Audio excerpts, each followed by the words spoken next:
You know, what the patriarch doesn't understand is natural law. Natural law is what you go by. In order to conduct your life as a human being, you have to learn what's around you. That's natural law. Learn about the trees. Why do the leaves fall? Not scientifically, but naturally.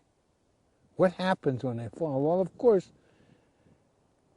you go down there where the leaves fall and you'll smell decay. They're decaying, but at the same time they're fertilizing.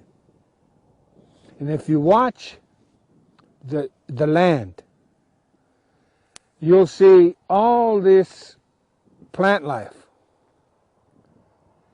But the poison plants have no friends. Look at all the friends here. They all coexist with one another. With the bees, with the birds, with the worms, with the snakes, the gophers, prairie dogs, everything.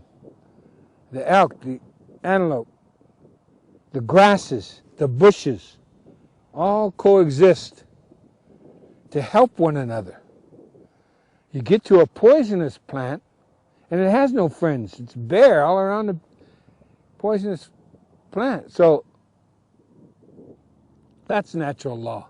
So you can blend in with anything and everything that is around you if you're friendly and you share and you sacrifice. You're willing to sacrifice. That's what you can learn from just plant life. And if you're a poisonous person, you're not going to have any friends. Period. So why be that person? Natural law. The air, the wind. You know, we had we still have 52 names for clouds. In this part of the world, there's 52 different kinds of clouds that come. If you know the names of those clouds, then you know your way. You can tell the weather up to 4 days. The clouds coupled with the wind, whichever the wind is coming.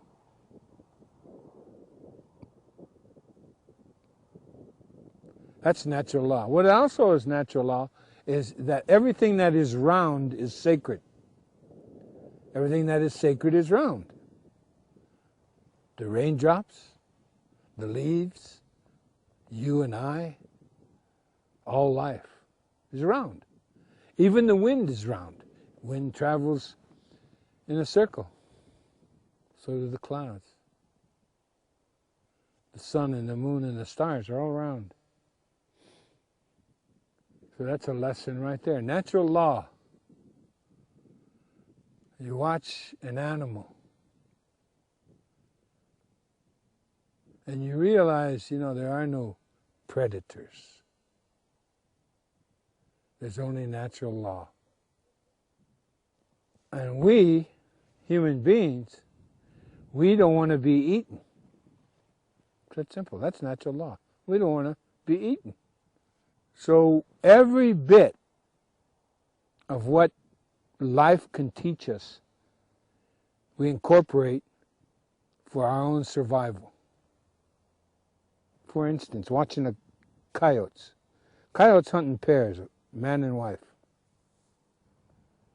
When they select out a buffalo, for instance, they don't chase the buffalo. Oh, they chase it minimally, but they chase it in a circle. They make it go in a circle.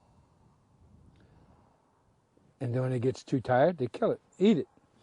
Well, that's why we hunted buffalo. We didn't ride our BMWs across hill and dale. Look at these plains, man.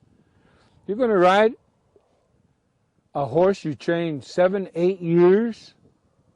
You're going to ride them over hill and dale. You don't know where a hole is or a big rock or cactus or anything. And then you chase that beast, say, over the hill, and you're camped out here, and you kill it over the hill. Who's going to go get it? That's a ton of meat, man. No, you follow the coyote.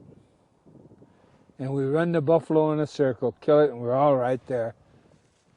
And we can enjoy the meat and the hide. and the fur, and the tongue, and the hooves, and the head, and the skull, and the tail. Every bit means something to us, has value to us. Natural law is the 4 seasons. How do you live in the 4 seasons? Well, we built what is called a teepee, a home.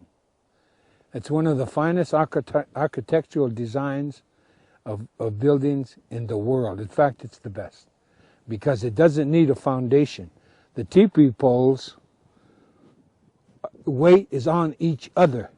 Then you put the height around there and you add to the weight, but the weight is on the poles, not dependent on the ground.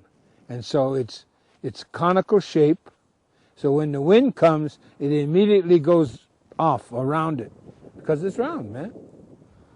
So you're safe from high winds. And it also spiritually means something, the home. It's a teacher every day, because the teepee represents a woman. You know, those flaps that you call flaps, and they have the teepee poles in the flaps, and they're out like that. Well, at night, you fold in the flaps like this. See, that's how a woman takes care of you. She keeps you warm, safe. The door is very small. One, to keep out the wind, but mainly to teach you to be humble. See, you have to bend down to enter the home. So that's a little lesson right there. The teepee poles, when they're up there tied together like that, they represent the men. And when the men are tied in unity, nothing can bring them down. Nothing. Not even an earthquake.